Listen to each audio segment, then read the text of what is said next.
Hello guys, कैसे हैं आप सब। मैं उम्मीद करता हूँ आप सब स्वस्थ होंगे, मस्त होंगे और साथ में व्यस्त होंगे। मैं लवर सर केमिस्ट्री अड्डा से। और आपको पता होगा पिछला क्लास हम लोग डिस्कस किए थे वैलेंस इलेक्ट्रॉन के लेकर और कॉन्फ़िगरेशन को लेकर कि किसी भी एलिमेंट्स का या एटम का वैलेंस इलेक्ट्रॉन, कॉन्फ़िगरेशन, ग्रुप, सब ग्रुप, पीरियड कैसे निकाला जाता है। और आज हम लोग कुछ नया टॉपिक को सीखेंगे और उस टॉपिक में क्या सीखेंगे, कुछ नया जानकारी हम लोग प्राप्त करेंगे। और इसमें हम लोग सीखेंगे, टॉपिक का नाम है हुन्स रूल। क्या नाम है? Hund's rule. आप ध्यान से देखते चले, समझते चले। मैं उम्मीद करता हूं कि आपको पूरी तरह समझ में आ जाएगा। ठीक है गाइस, चलिए। और इसका नाम है हुन्स रूल। क्या नाम है? Hund's rule. और ये जो रूल है बहुत ही इंपॉर्टेंट रूल है क्लास 11-12 के लेकर। ठीक है, यहाँ से क्वेश्चन आपका ये जो हुन्स रूल है, यहाँ से क्वेश्चन आपका नहीं आएगा।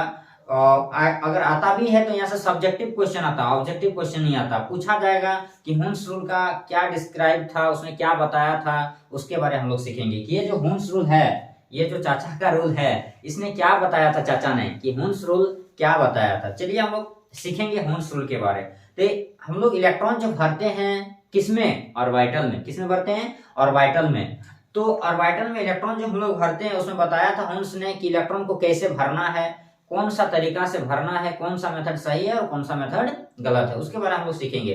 तो सबसे पहले इसका स्टेटमेंट को जानेंगे, पढ़ेंगे, समझेंगे और फिर इसका एग्जाम्पल को हम लोग देखेंगे। ठीक है, इस्ता इस्ता करके हम लोग आगे से बढ़ेंगे, धीरे धीरे से जिंदगी में आना है। ठीक है गाइस, चलिए तो शुरुआत करते हैं हुन्स रूल। इसका स्टेटमेंट मैं लिख रहा हूं, आप कोशिश कीजिएगा समझने का, और नहीं समझ में आएगा तो फिर मैं समझा के रहूंगा। ठीक है, ध्यान से देखिएगा। The pairing of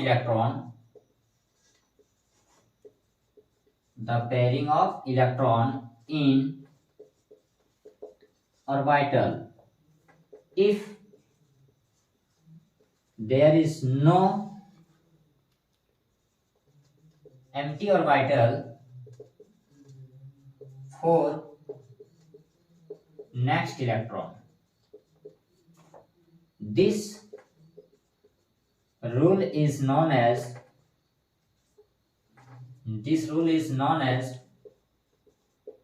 Hund's rule. Okay guys, कोशिश कीजिएगा समझने का।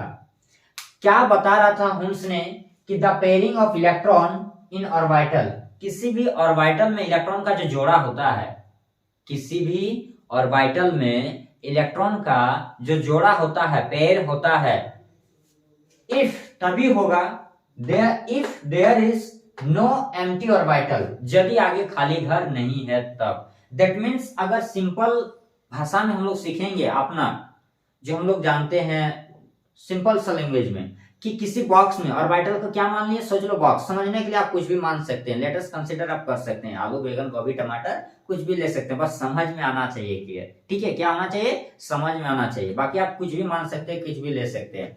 कि किसी भी बॉक्स में इलेक्ट्रॉन का जो पेयर होता है, इलेक्ट्रॉन का डबल होना, पेयर मीन्स डबल होना, वो डबल तभी होगा अगर खाली घर आगे नहीं रहेगा। समझ में आ रहा है? नहीं आ रहा? एग्जाम्पल समझिएगा। और ये भी नहीं समझ में आ रहा है तो कॉपी किताब बंद कीजिए और अपना रास्ता देखिए। ठीक है, कोशिश कीजिएगा एग्जाम्पल समझने का, फिर स्टेटमेंट आपको ऑटोमेटिक समझ में आ जाएगा, उम्मीद करते हैं। तो एग्जाम्पल जैसे ले लिया मैंने ऑक्सीजन का, 1s2 कॉन्फ़िगरेशन निकालना है, 2s2 2p4। फिर से ले लो, अब इसका बॉक्स बना दो ऑर्बिटल। s में एक ऑर्बिटल, s में एक ऑर्बिटल, p में कितने ऑर्बिटल होते हैं? 3 ऑर्बिटल। कितने ऑर्बिटल? 3 ऑर्बिटल। 3 बॉक्स बना दिया मैंने, इसको इक्वेशन ए मान लिया। फिर से ऑक्सीजन का निकाल रहा मैंने, 1s2 2s2 2p4, एक और p में कितना?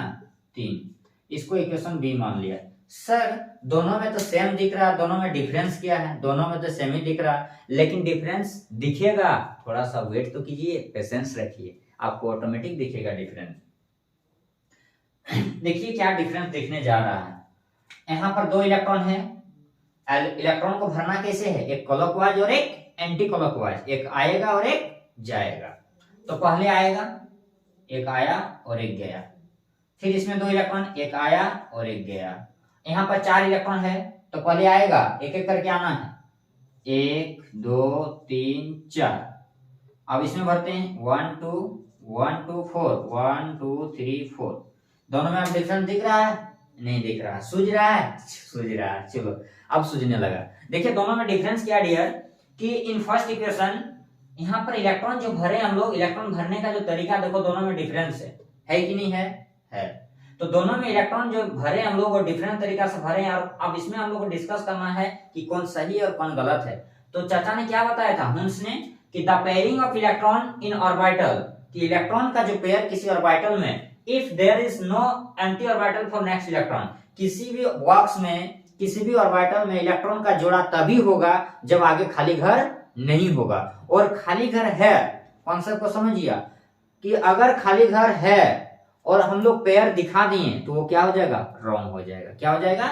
रॉन्ग हो जाएगा। तो देखिए यहाँ पर खाली घर था कि नहीं था हम लोग के पास, इक्वेशन बी में यहाँ पर खाली घर है कि नहीं है? अब खाली घर है, लेकिन हम लोग भरना है 4 इलेक्ट्रॉन, दोनों को पेयर भर दिए, तो ये क्या हो जाएगा?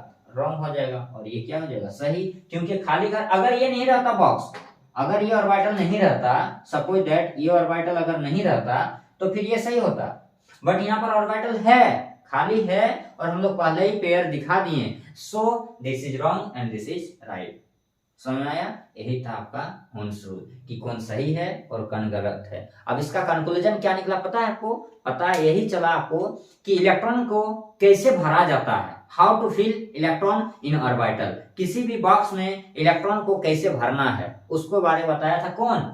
हुंस रूल में बताया था कि इलेक्ट्रॉन का जोड़ा कब होगा और जोड़ा कब नहीं होगा। जोड़ा तभी होगा जब आगे खाली घर नहीं होगा, और खाली घर है और जोड़ा अगर आप दिखा दिए, पेयर अगर आप दिखा दिए, तो वो रॉन्ग हो जाएगा। यानी इलेक्ट्रॉन को पहले एक एक करके भरना है। एक बॉक्स में पहले एक भरेंगे, फिर सेकंड बॉक्स में, फिर थर्ड बॉक्स में, फिर अगर इलेक्ट्रॉन ज्यादा है तो फिर पीछे से चलाना है। That means according to Hund's rule, equation A is right and equation B is wrong, because equation A is follow Hund's rule and equation B doesn't follow Hund's rule. This is the Hund's rule, concept of Hund's rule. यही तो था Hund's rule में। उम्मीद करते हैं आपको ये concept समझ में आ गया हो।